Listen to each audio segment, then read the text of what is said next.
امریکا یوې هوایي شرکت الوتکه کې ناستو 140 نفرو ته تر 15 دقیقو سفر کولو وروسته معلومه شوه چې الوتکه له هوایي ډګره پورته شوه خو په هوا کې خپل حد ته ځان نشي رسولی.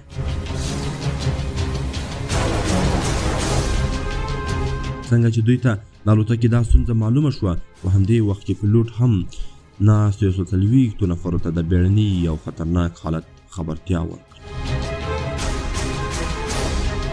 راځئ چې له سره مو سم پوه کړو. 2015 کال د سپټمبر 5 چې د امریکا د کالیفورنیا ایالت څخه نیویارک ښار ته د ورځې په 3 بجې او 15 دقیقو پرواز. تر اوسه هر څه سم روان دی. الوتکه کې 140 مسافر ناست وو. د هوایي ډګر کارکوونکو هم د پرواز لپاره بشپړ تدابیر نیولي وو. یوازې د کنټرول خونې اجازې ته په تمه وو. خو څنګه چې 3 بجې او 15 دقیقې شوې له کنټرول روم څخه پیلوټ سکاټ ته د پرواز کولو سګنل ورکړل شو او له پوره 2 دقیقو وروسته الوتکه له بربنګ هوایي ډګر څخه پورته شوه. نه پیلوټان نه کارکوونکي او نه هم په الوتکه کې ناست 140 کسانو ته دا معلوماتو چې لیدن وروسته به دوی د خپل ژوند تر ټولو خطرناک او سخت حالت وویني.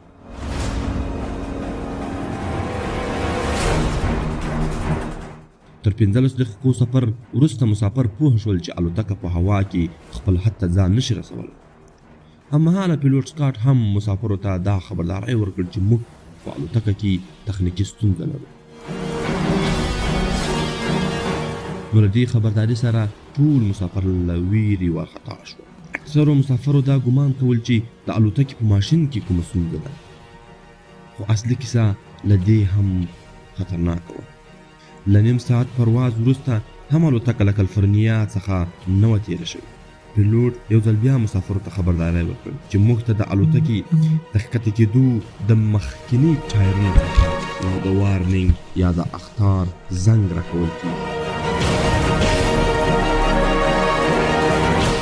ټایرونه چې په واسطه یې هم الوتکه الوت کوي او هم پرې ښکته کېږي، خو تر اوسه پیلوټ ته هم دا معلومه نه وه چې دا وارنینګ سیګنل ولې راکوي، چې له امله یې پیلوټ سکاټ هم نهایت خفه و. د ستونزې د پیدا کولو لپاره پیلوټ الوتکه د لانګ بیچ هوایي ډګر په خوا تاو کړه. د لانګ بیچ هوایي ډګر د کنټرول خونې د کمرو په واسطه د الوتکې د مخې ټایرونه ولیدل شول چې 90 درجې تاو شوي وو. دا خو معلومه وه چې یا به الوتکه د ښکته کېدو په مهال ټکر کوي او یا به حالت بیړنی کوي.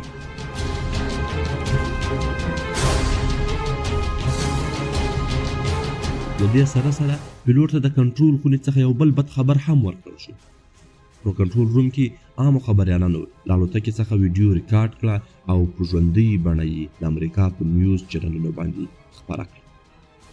نه یوازې دا چې بلکې په الوتکې کې ناستو مسافرو هم دا ویډیو د خپل سیټ په سکرینونو باندې ژوندۍ بڼه کتله. ټایرونو سیده کولو لپاره هیڅ لاره نه وه. تر اوسه د الوتکې په هوا کې 50 دقیقې پوره شوې وې. که په دې حالت کې د الوتکې د ښکته کېدو هڅه وشي نو له ټایرونو څخه بلیدونکی اور به د الوتکې د تیرو ټانکیو ته ورسېږي چې پایله به یې خورا خطرناکه وي.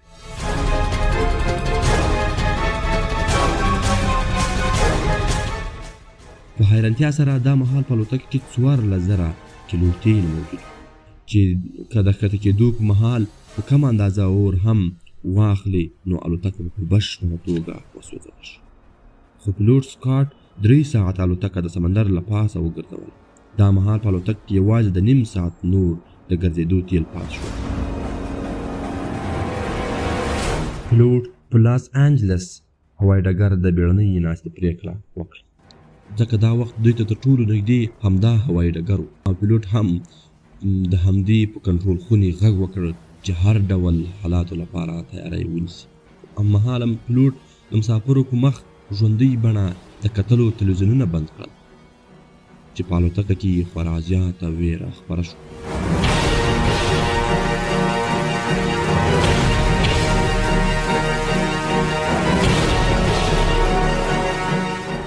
د هوایي ډګر کارکوونکو د اور وژنې وسایل امبولانسونه تیار کړي ول چې د کنټرول ټاور امر د کښته کېدو شو. دې امر سره ټولو مسافرو ته د بیړني او خطرناک حالت کې د ناستې وویل شو.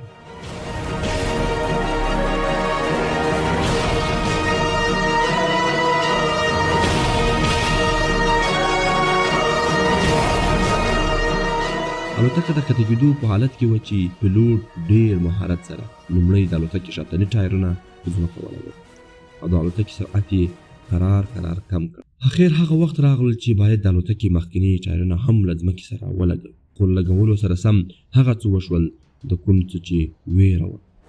الوتکې ټایرونو دومره اور واخیست چې په الوتکه کې ناستو مسافرو هم د اور ګرمایش احساس کړ.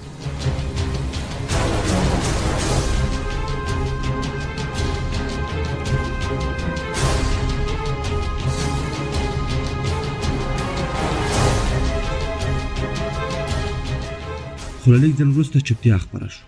الوتکه ودرېده. دا هغه صحنه وه چې پیلوټ، مسافرو او پوره امریکا په ژوندۍ بڼه د ټولو زړه صبر شو او د سکون ساه یې واخیسته او یو مسافر یې له الوتکې راښکته کړ. د الوتکې ټایرونه او رینګ په نیمه کچه د ښویېدو له امله له منځه تللي.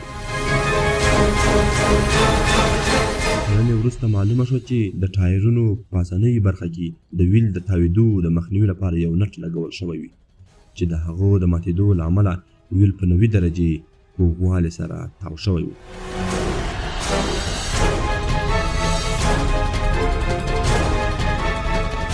د ویډیو کتلو مو ډېره مننه. ویډیو لایک او مخکې یې شیر کړئ.